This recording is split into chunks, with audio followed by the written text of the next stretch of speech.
906 Outdoors is brought to you by Race Driven, your source for premier power sports products. The end of April, beginning of May, every turkey hunter in the UP is fired up looking for gobblers. Tonight we'll take a step-by-step look at the hows and whys of turkey hunting. When you're playing that call and you're outsmarting that gobbler in his turf and his terrain, and you get him to commit and you bag that bird, there's nothing better than that. 9 million acres of forest, 1,700 miles of continuous shoreline, 4,300 lakes, 12,000 miles of streams, more than 300 waterfalls, 15 counties, 2 time zones, and 1 area code. Welcome to the Upper Peninsula. Welcome to 906 Outdoors.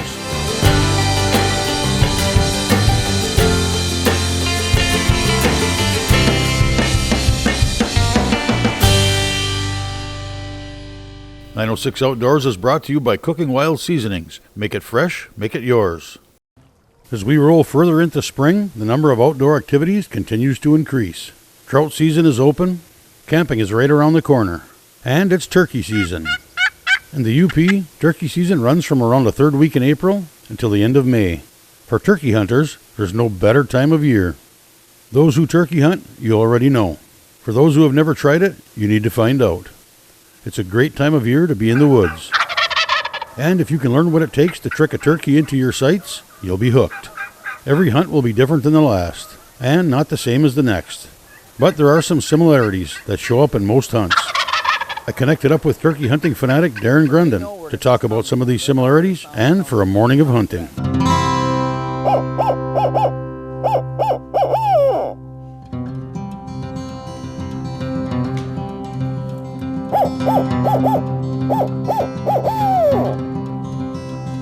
Well, the night before, actually, if I can get an eye on the birds and watch them headed up to roost, you got a better idea where they're at. Get out there in the morning, and I like to give an owl hoot to pin them down. Traditionally owl hoot, but I got a coyote call, and it was my brother Curtis's. My dad found it this year, and I started using that, and that can really reach out and get them going. And you can hear a lot of birds with that. They tend to gobble the coyotes and owl hoot, called a shot gobble. I use this for locating the majority of the time. It's loud and they can hear it, and it's located a lot of birds. I just yelp on it and cluck, and that seems to get them fired up a little bit. We got one gobbling. Got 2 over here, 1 over there. We're gonna go try set up on these 2, see if we can get a double going here. Dan Bartel, Kyle Bartel on the shotguns. Let's make it happen. Once I locate them, get closer to them or move on them, I'll use this a little bit more.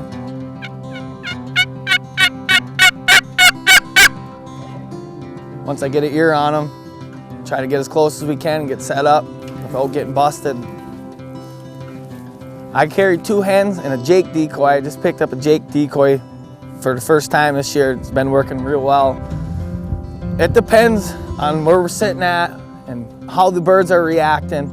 Sometimes I'll put the decoys out in front of the hunter, or sometimes I'll bring them back by me and I'll sit back 100 yards from the hunter, because a lot of them old mature gobblers will come 70, 80 yards and just strut back and forth looking for that hen and wanting that hen to come to him.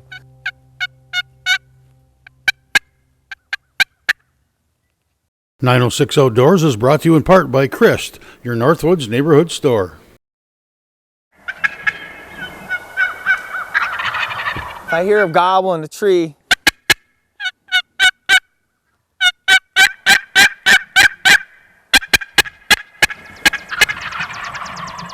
it depends on how close they are, or how far, or how much wind. In my box call, it's real high pitch, so if they're out there a ways or it's windy, I'll use that so they can hear it.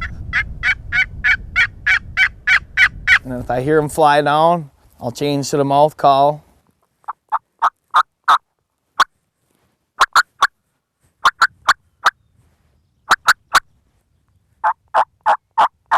Well, the mouth calls, they limit the use of movement, because a turkey can see your movement very well. They have good eyesight.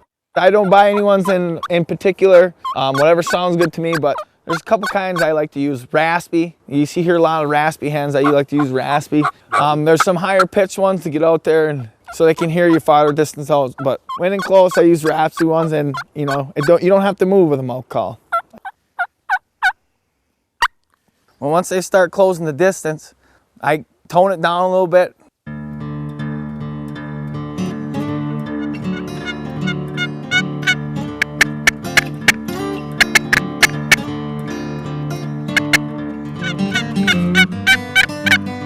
When I see them, I change to my slate call and start purring on it.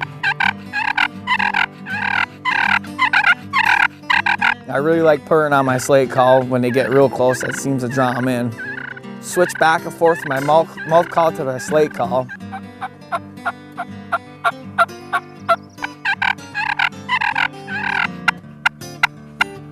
I get them in sight.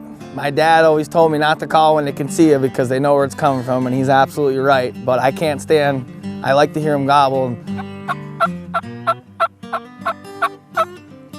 This morning on Kyle Bartel's hunt, went out to one of the spots and we located one. We got sat up on him and he was gobbling and hens were yelping behind us. And then we heard 4 or 5 more off to the north, and they came in on a line, come over the crest of the hill, seen the decoys, and ran right into the setup, and Kyle smacked one.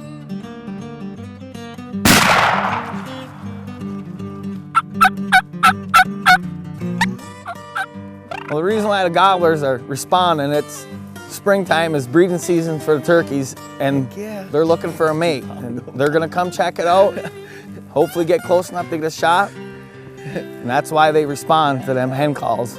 I sometimes use a shock gobble too to intimidate that gobbler, think there's another Tom on his turf and he's gonna come in there and beat up on him. That tends to work once in a while. Here you go, Curdy. A little early morning action for you, butter. When the bird's coming in, and I haven't put eyes on them yet, I'll use a mouth call.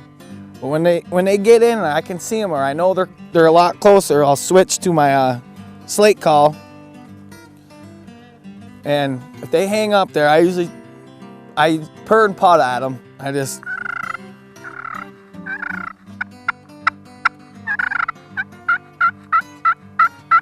try as softly as I can, because they know where that sound's coming from. But that purr, they tend to like that purr, and they commit to the setup.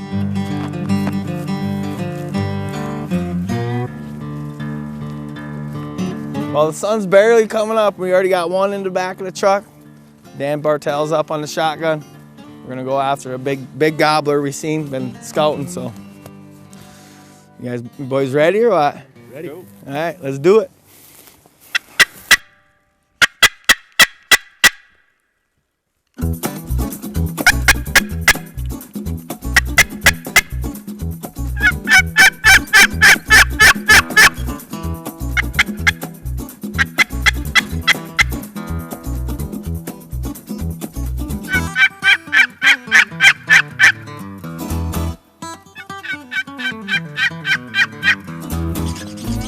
Getting a tom to let you know where he is can be half the battle.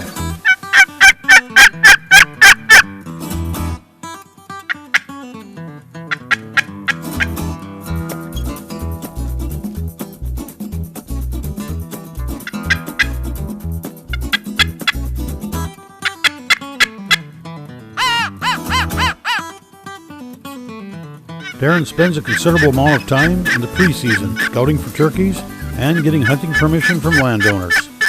We traveled from spot to spot to spot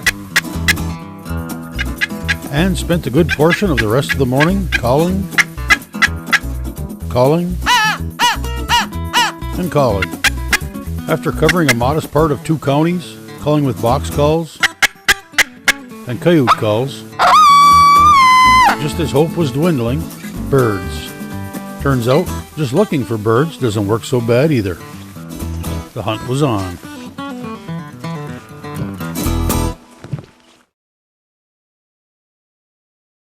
906 Outdoors is brought to you in part by Blades Bait and Tackle, your hard water connection to Little Beatty Knock.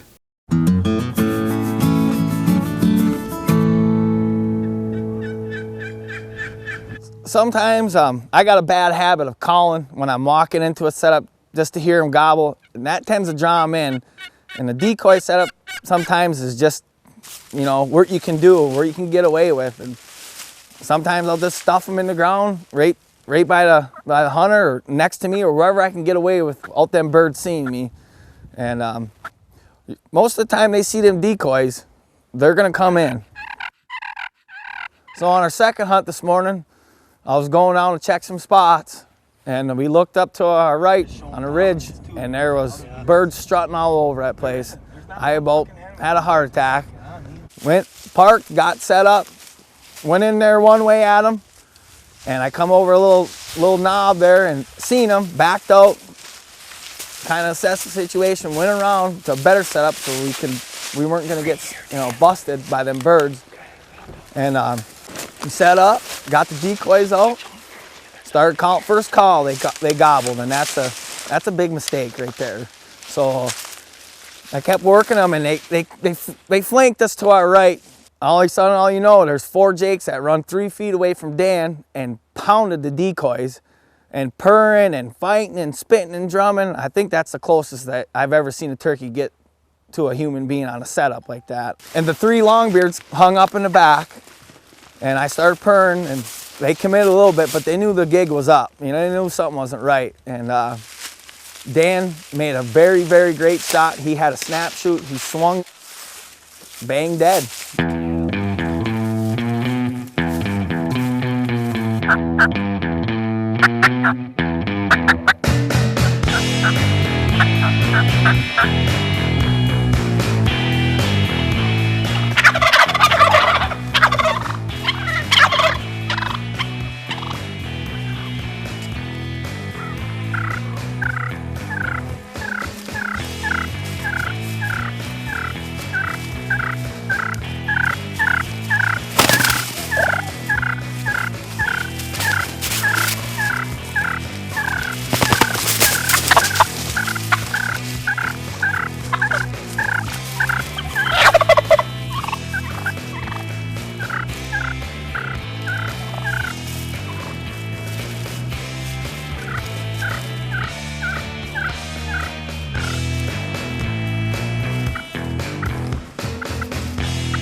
Oh, that's a hammer, baby! Nice snap too, brother. I love you. That was close. There you go. Oh, look at the rope, Dano! Look at the hook. Oh my god! Nice. Oh, dude, did you see him pummel the decoy? Yes. Yeah, they were right next to us. Congratulations, Dano. Thank you, man. What do you think, Kyle? That was awesome. I was breathing. I couldn't stop shaking, and I wasn't even 50 yards away. You know, as soon as the toms come up and they saw rope on him, yeah, they go put. I'm like, man, hopefully I could pull this off. You know, I literally had to go. Oh yeah, I watched you. And then I couldn't find him in my scope. You know? Look at the hangers. This we call a limb hanger. This does not get old. Nope. At all. That's funny. Yeah.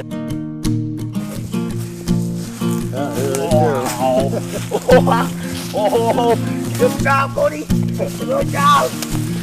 You held it. You had a strong fight. I mean, I was almost right behind you. Yeah, that's a...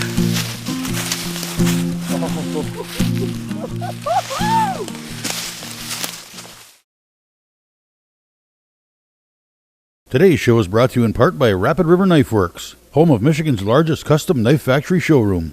Did I get their heads stretch out? Find them in my scope. Huh? Did I get their heads to stretch out when I was cackling loud? This happened so quick, eh? That's beyond turkey hunting 101. Oh, yeah. Years of turkey hunting experience to be able to pull that one off. Best of snap shooting, Dan Bartel right there, baby.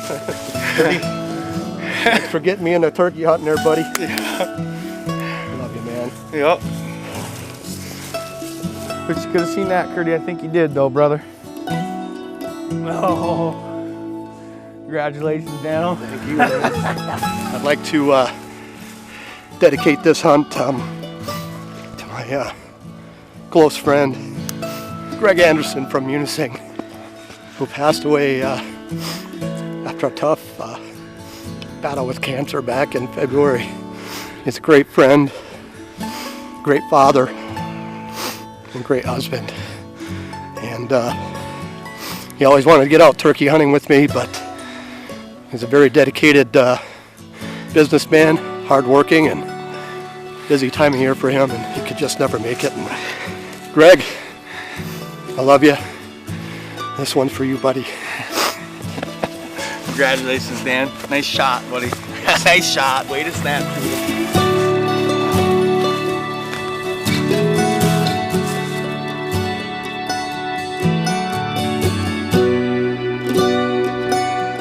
Hunting is described as the activity of hunting wild animals or game, especially for food or sport.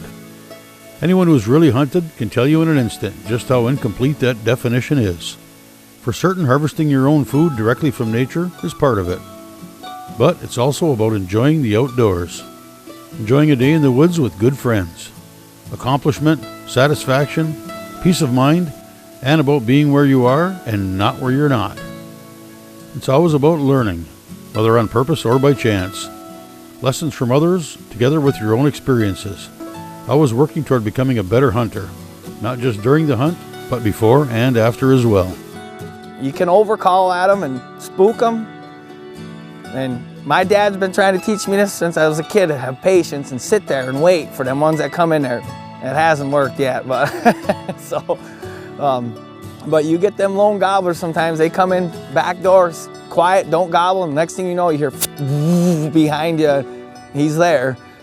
It's the satisfaction that comes when you test what you've learned and everything works like it's supposed to, and all the pieces fall in place. For example, on Dan Bartel's hunt, we got in there and they were gobbling, and I didn't want to get any closer to bust the bird, so I stuck the decoys right next to Dan, and I told Dan, I said, you're gonna have to sit still because the decoys are next to you. And I didn't know the birds were gonna come 3 feet away from him, and that was pretty cool to watch. And his son was sitting next to me, and that one Jake started thumping on my decoy, and Kyle let a little chuckle out there. He's laughing at it. He thought that was pretty comical, whooping up on my decoy. It's about sharing the hunt and the day with friends at your side, both in body and in spirit. And then sharing what you've learned with others. It all depends on the setup, the bird, the terrain. I don't know, it's just instinct to me. I mean, there's hundreds of scenarios that run through my head at the time, and I just go with the best one. And I mean, every setup is different, every bird's different. It's a spur of the moment thing. I mean, I do what I think is gonna work. Sometimes it works, sometimes it doesn't, but that's why they call it hunt, not killing. If you hunt, you're part of it. It takes all of us together to make hunting what it should be. We had another successful, great year, full of memories. We harvested 8 birds. I'd like to thank Joe and everybody else at camp for another extremely great year. Joe's son was at the NWTF banquet this winter, and I drew the winning ticket for my brother Curtis's shotgun, and Joe's son, Devin, won that gun, and that was his first turkey, first hunt with Curtis's gun, so it meant special to me, and I could not be able to do that without the permission of the landowners. I'd like to thank everybody who allows me to have permission to hunt on their property and let me experience and the joy and the passion and excitement and share it with others is very special. So I like to thank everybody who allows me to hunt. The activity of hunting wild animals or game, especially for food or sport.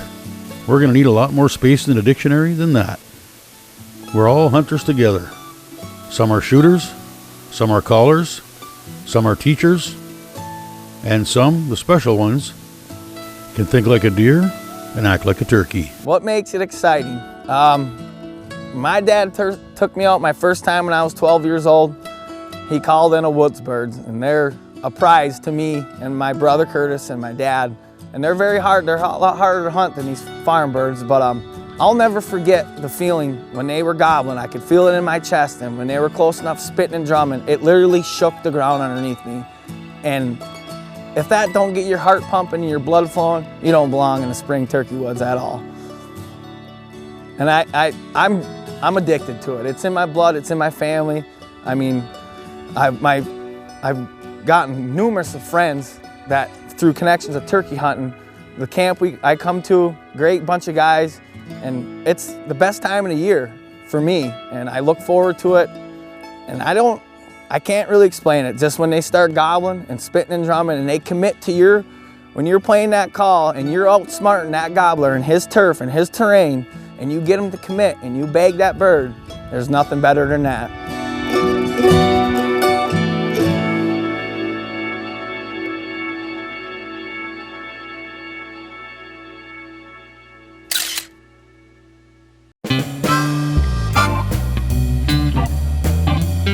Feel free to join us on Facebook or visit us at 906outdoors.com. And while you're there, be sure to sign up to get on the 906 Outdoors email list. We'll send you an occasional email with tips, recipes, and more. You'll also be eligible for giveaways just for being on the list. Thanks for watching, and we invite you to join us next week for another adventure right here on 906 Outdoors.